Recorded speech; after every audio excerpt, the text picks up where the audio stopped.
One bite isn't enough, and 3 bites is too many. So for your holiday parties, you got to make sure the bite is right.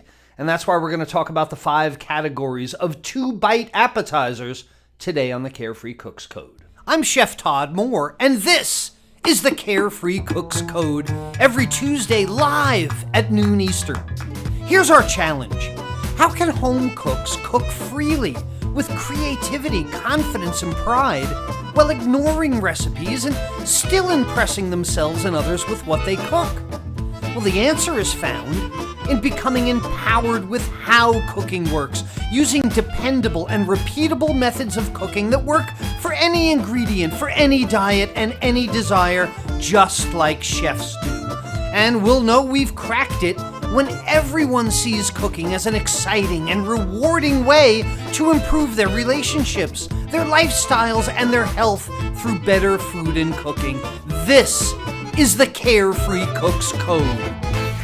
Welcome back to the Carefree Cooks Code, everyone. We're live every Tuesday at noon Eastern, and I have a special announcement for you today. This is important. Please listen carefully. If you're used to getting one of these Facebook messages, Facebook Messenger message. That's a good tongue twister.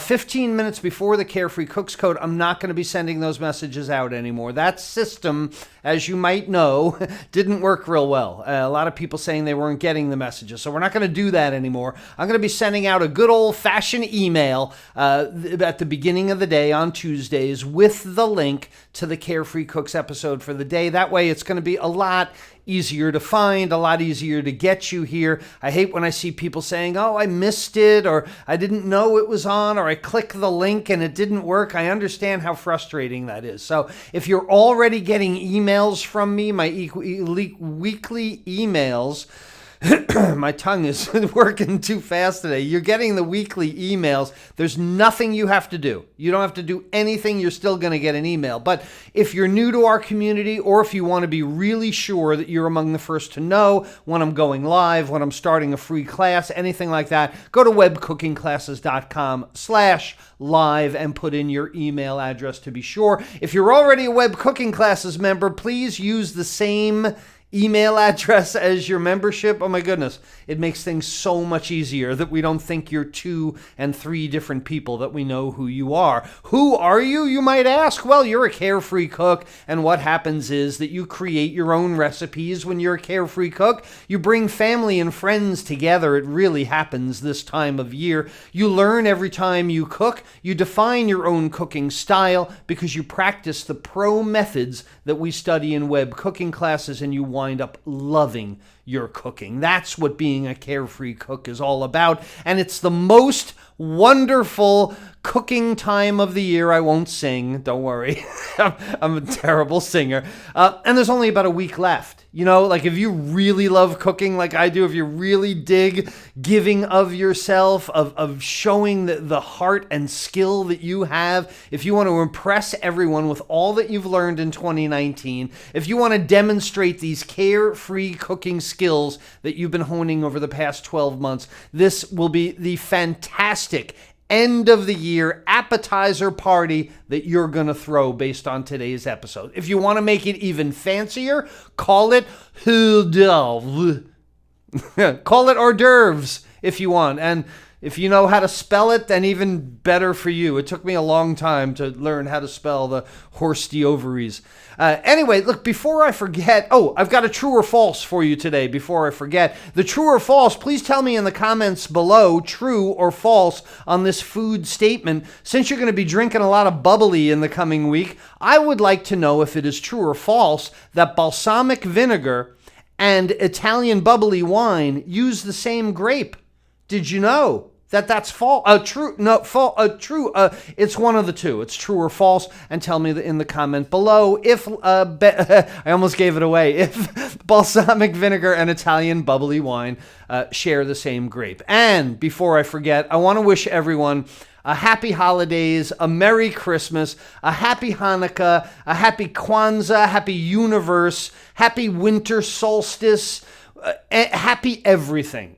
Because if you're surrounded by your friends and family over the next week or so, if you're celebrating your life and all the things that you can think of, all the reasons that you can be thankful for, then you're a better person. You're positive repeating to yourself. I mean, yeah, we all know there's a lot of bad in the world, but focusing on it doesn't improve your life. It just makes you more afraid, more sad when you focus on the bad things. So now is the time to think about how fortunate you are, no matter how you define being fortunate. And one of the ways that you can remind yourself that you're fortunate is to gather around with friends and family at the holidays and put on an hors d'oeuvre event, an appetizer. Hors d'oeuvres, whether they're hot or cold, they're meant to be small little portions of food, right? They're served before the meal, and the idea is to stimulate the appetite. Now, this is another caterer's trick,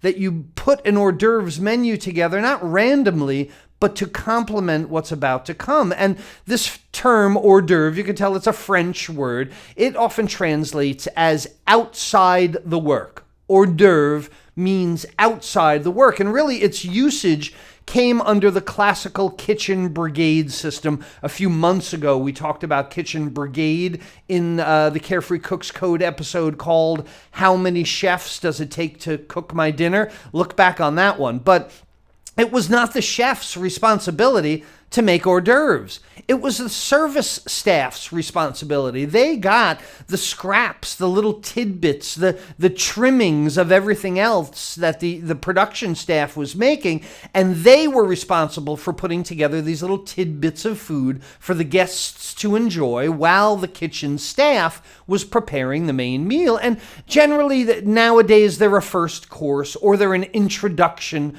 to the meal. They're more typically served with the dinner or with lunch than they are before. And of course, 2 weeks ago, I think, we talked about service styles. So you put this episode of the Carefree Cooks Code together with the service styles episode, and you're going to get an amazing array of ability to cook two-bite things and serve them in all kinds of different ways. And really preparing hors d'oeuvres and appetizers in the kitchen is really, really important because it calls on just about every skill that you could have in the kitchen. I mean, I don't understand why they gave it to the wait staff, because most waiters that I've worked with are not real smart.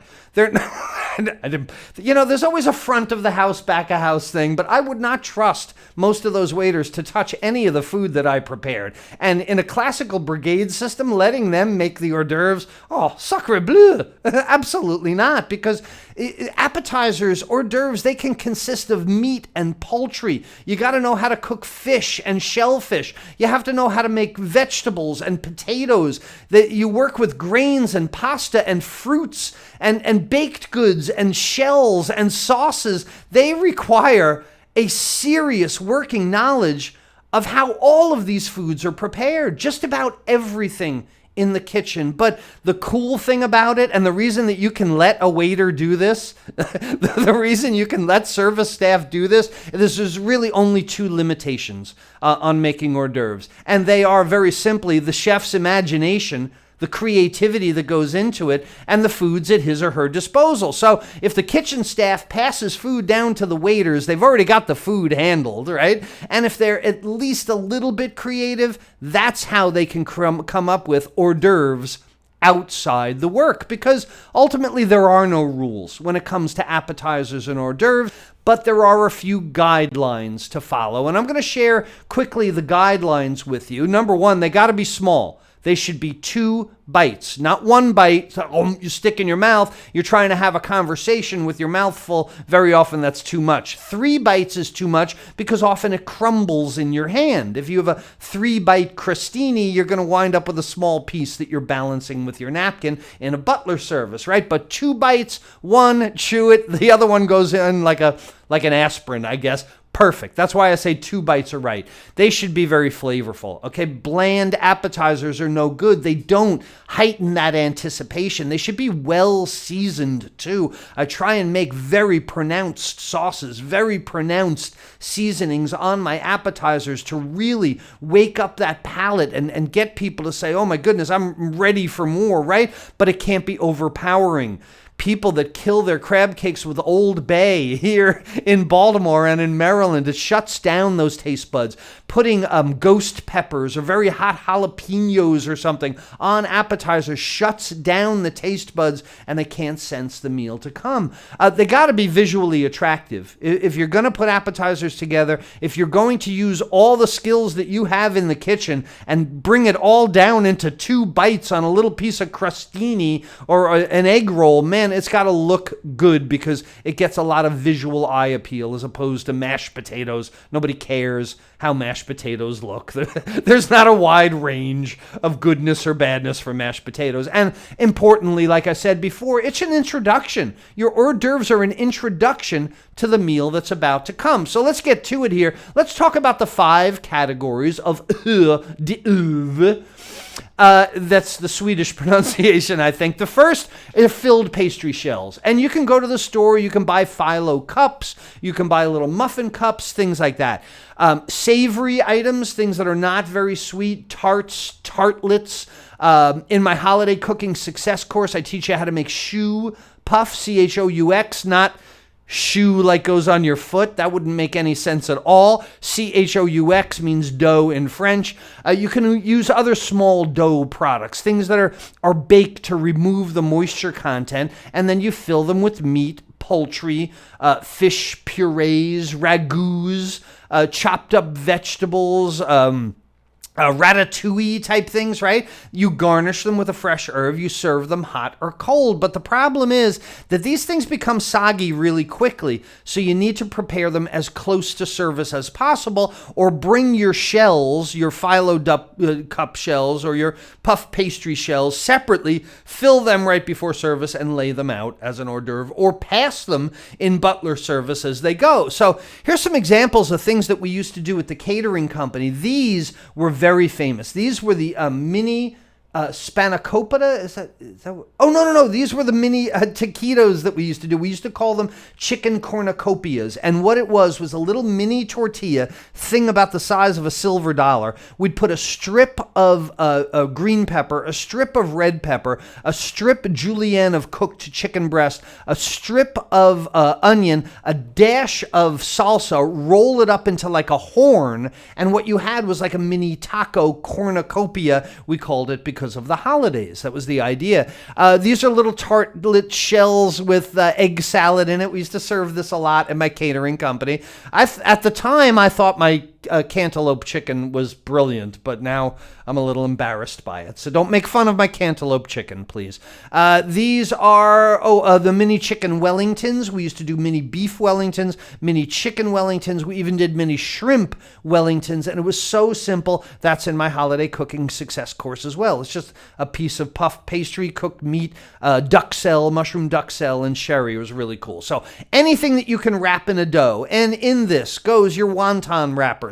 Any kind of dough wrappers cooked in something else, empanadas, samosas, any of these things go with your puff pastry shells. The second are brochettes, skewers, kebabs, hors d'oeuvre brochettes, anything that you can skewer that is meat or poultry or game or fish or shellfish or vegetables. Again, it doesn't matter what it is. We're talking about the form of it today, and they're normally baked, grilled, broiled. They're served with a dipping sauce. And here's a key for you as well. You can skewer anything, but if you're going to use intense direct heat like the broiler or the broiler or the barbecue grill, a good idea is to soak those wooden skewers in water before cooking, so they're still going to probably burn, but it sets it back quite a bit, and it adds a little bit of steam to your oven. So these things don't have to be hot either. Imagine fresh mozzarella, balls of mozzarella with a cherry tomato, fresh basil, a little balsamic vinegar. Skewering shrimp wrapped around, or something wrapped around shrimp with a dipping sauce is always really cool. And an example also, be careful to skewer things twice. Here's another caterer's tip for you. If you run a wooden skewer through something once, then you get that coagulation of protein, right? The stiffening and shrinking. Sometimes that hole can increase as well as it coagulates. And what you have is something that slides up and down the skewer. It is always best to sew, S-E-W, sew things onto a skewer, in one side, up and out the other, so you have kind of a loop. And that's what we're demonstrating in this picture here. The next is meatballs. Meatballs you can make from anything, from ground beef, from veal, pork, poultry. You can serve them buffet style in a chafing dish, simmering in sauce. One of the things that I used to really like is fish and shellfish that are steamed or poached and then pureed. What I used to do was bind them with egg whites or a velouté sauce and create fish meatballs. Now, this is something really, really creative. Anybody can use ground beef to make a meatball. What if you were able to use ground shrimp bound with egg whites to make a meatball? It's something brand new. And you see, how I'm trying to give you these ideas that something like you might do shrimp cocktail and ground beef meatballs. Well, how about doing the shrimp meatballs and saving the ground beef for another time, right? We used to do crab cakes go into the meatball category as well, bound with egg whites. And when I had my catering company, we used to serve hundreds and hundreds and hundreds of crab cakes. That sauce that you see down there at the bottom, that was Chef Greg's honey pecan remoulade sauce, and I think that recipe has passed with Chef Greg, rest his soul. It was like mayonnaise, molasses, maple syrup, toasted pecans. It was a whole grain mustard. It was the most amazing thing that Greg used to make. We will never make it again because of Greg. Swedish meatballs, stroganoff meatballs in the sauce, stay hot longer. We talked about this in Holding Hot in buffet methods a few weeks ago. And it's also a really nice presentation, not just to have them simmering in the sauce, but give them all a toothpick if you're going to pass them in butler service. The fourth kind is Rumaki. Rumaki traditionally was chicken livers with bacon wrapped around it that you would broil or bake. But today, Rumaki can be just about anything you want. So many other foods are prepared in the same fashion as Rumaki. You could do blanched bacon. That's a key here. A lot of people try and do bacon wrapped things, and then they're disappointed when their thing is overcooked and the bacon is raw. You gotta par cook that bacon. If you're gonna remember, it's really hard to burn bacon. Bacon is not going to overcook. It's just going to get more crispy. So always par cook that bacon. So if you're going to wrap bacon around, I don't know, try an olive for something different. Asparagus, water chestnuts, scallops, bacon wrapped scallops. How about bacon wrapped pineapple or prosciutto wrapped pineapple? Do something really sweet and wrap something really salty around it, right? Thinly sliced meats like prosciutto or salami can be used in the same way, wrapping things around. And we've done videos about the contrast of flavors, right? So think about things that contrast dramatically and wrap one around the other. Bacon wrapped dates, I've seen. Bacon wrapped figs, prosciutto wrapped figs, broccoli with ham wrapped around it with some cheese in there, shrimp wrapped in shredded wonton and deep fried as well. These shrimp poppers go over really, really well. The next, stuffed skins. You can use wonton skins. You can use any kind of rice noodle, flat Asian noodle, Italian noodle, lasagna noodles, pepperdelli pasta. You can produce a whole wider range of hors d'oeuvres, little miniature egg rolls maybe filled with cream cheese and crab, right? You've had these at a Chinese restaurant, the crab and cream cheese wontons. They can be filled with anything that your creativity allows. And then the wontons can be deep fried, they can be steamed and then sauteed to make them a little brown and crispy, used as dumplings. Any kind of dumplings fit in this category as well. That would be the whole idea. Fried wonton shells. Oh, use your mini muffin cup. Press them down there. Cook them off and put them in the oven. Your jalapeno poppers that are breaded, right? Flour, egg breading, the 3-part breading procedure, all really cool things to do in a stuffed wonton skin category. And then, my goodness, there are endless others. Category number 6, make it up. There's just, like I said, there's no rules. They're just creativity plus the food you got. Phyllo dough can be wrapped around all kinds of things. Vegetables like mushroom caps, right, that you can fill with something. Try poaching little tiny red potatoes and then digging them out, hollowing them out with a spoon. Put some sour cream, caviar, Roquefort cheese, and walnuts. Imagine artichoke hearts that you can dig out the middle. You can take old oyster shells or clam shells and fill them with your favorite cheese or other kind of pureed fish or shellfish. I mean, it boggles your mind, right? I tell you there's 5 categories and 10 bites, but there's an endless number of ideas. And multiply that by 5 and multiply that by 2, and you see there's hundreds and hundreds of thousands of possibilities for your holiday party. But really the secret to great hot hors d'oeuvres is to let your imagination be your guide. Right? Keep the ingredients harmonious. Let them complement each other. And if the hors d'oeuvres are going to precede your dinner, don't allow them to duplicate the ingredients or the foods that are going to be in dinner, overshadow or overpower them with excessively fancy stuff or spicy flavors. Keep it simple, but keep it interesting as well. And, I could go on and on here because that is the fun of cooking, the fun of being a caterer, is coming up with new ideas that match people's parties, that match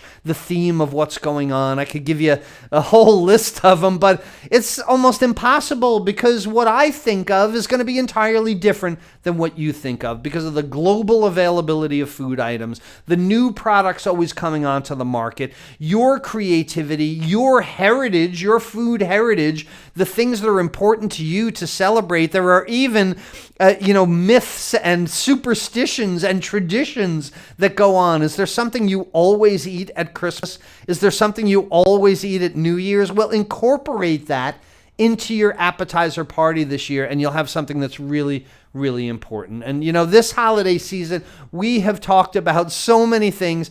And go back to that service episode a few weeks ago. We talked about serving the same items, right? Serving the same items, but in a different service style. I told you the story of my flank steak at the catering company. It was a plate up. Everybody loved the flank steak. It turned into a buffet item. Then it turned into an appetizer item when we made mini flank steak rolls. Well, I'm going to challenge you the same way today, the same creativity that I want you to put thought to. How about serving the same appetizer as you did last year, but change the category of it? If you always have shrimp cocktail, maybe make little shrimp wrapped in wonton with the cocktail sauce. If you always have Swedish meatballs, considering taking those flavors and making some kind of Swedish Rumaki. Something skewered that uses that same sauce. If it was skewered last year, right, then wrap it in phyllo this year. If it was a meatball last year, make it a Rumaki this year, because it's not what you make for the holidays, but it's how you make it is my message today. And I hope that makes your holidays even better. Let's see what's going on in our Carefree Cooks community. So much creativity. People are pouring their hearts and souls into their cooking in our Carefree Cooks community for lifetime members of web cooking classes. And you would not believe the holiday baking that is going on in our Carefree Cooks community. There were just too many of them to post all of them, but the creativity is making my teeth hurt. It is so amazing, and it's so sweet. Van is doing dark fudgy brownies. Now, this was what was interesting about Van's post. He's experimenting with mixing methods, and you might have heard me say it a few hundred times that baking mistakes are made in the mixer, not the oven. Baking successes are made in the mixer and not the oven. Baking, it's just like the wrong word to me, because baking is the least important part of baking. Mixing is the most important part. Nonetheless, you can make brownies with a creaming method and they become very cakey. You can make brownies with a muffin or a brownie method where the fat is actually melted and they become a little more cakey. And that's what I love about Van's post. He's talking about the contrast. Same exact ingredients. He just mixes it differently, and that's what makes it interesting. It's taken him 2 years, but Paul's finally found his perfect sourdough loaf just in time for the holidays. And again, he's learning about mixing methods. Paul says that he's being more methodical. He's paying attention to the mixing stages, and this has made a really big difference. Judith has her wreath sugar cookies. Jennifer is making salty bourbon balls. I love that, with one of my favorite bourbons. Marie is another carefree cook who's discovered the methods for making great cookies, and she's applied it to her molasses cookies that her 15-year-old said were the best ever, better than last year. And again, she is talking about paying more attention at each stage of the mixing method. She wasn't emulsifying the eggs correctly in past years. She was just dumping all the eggs in. That's going to affect the structure of your cookie. Renee is doing mini brownie bites, beautiful decoration on them. Sandra twisting up some cinnamon yeast dough for her holiday celebration. Connie is making matcha cookies from her heritage. I love it. Dave's in full U-Log production in the UK, making gifts for everyone. Another great benefit of being a carefree cook and a carefree baker. You can give gifts as well. And Diane is getting in touch with her heritage this holiday season. She's making Vassola pita breads, Greek, for her Christmas gifts. It is just so cool to watch what is going on in our community. And if you haven't joined our Carefree Cooks community yet, 2020 might be the time to think about your membership in web cooking classes. And look, don't miss next week's Carefree Cooks Code, because we're going to wrap up the entire 2019 in one single episode. It's next Tuesday, the last day of 2019 at noon Eastern time, like we always are on Tuesdays. Let's get back to the true or false. True or false, balsamic vinegar uses the same grape as Italian bubbly wine. If you're going to be celebrating with bubbly in a week, you're going to want to know that you could have been drinking balsamic vinegar if it were treated a lot differently. This statement is true.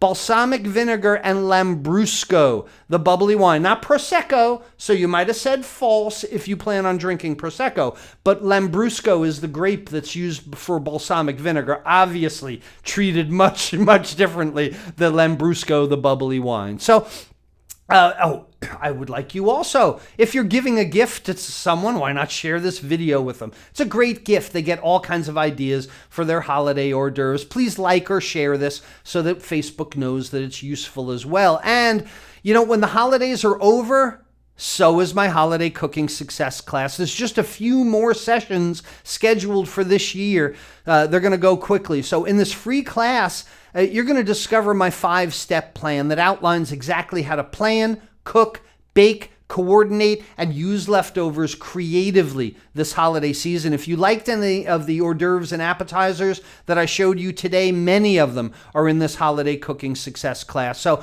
go to webcookingclasses.com/success to find a spot in one of the last classes of the year. And until then, this is Chef Todd Moore reminding you that there's a method to your holiday cooking success. Bye-bye, everyone.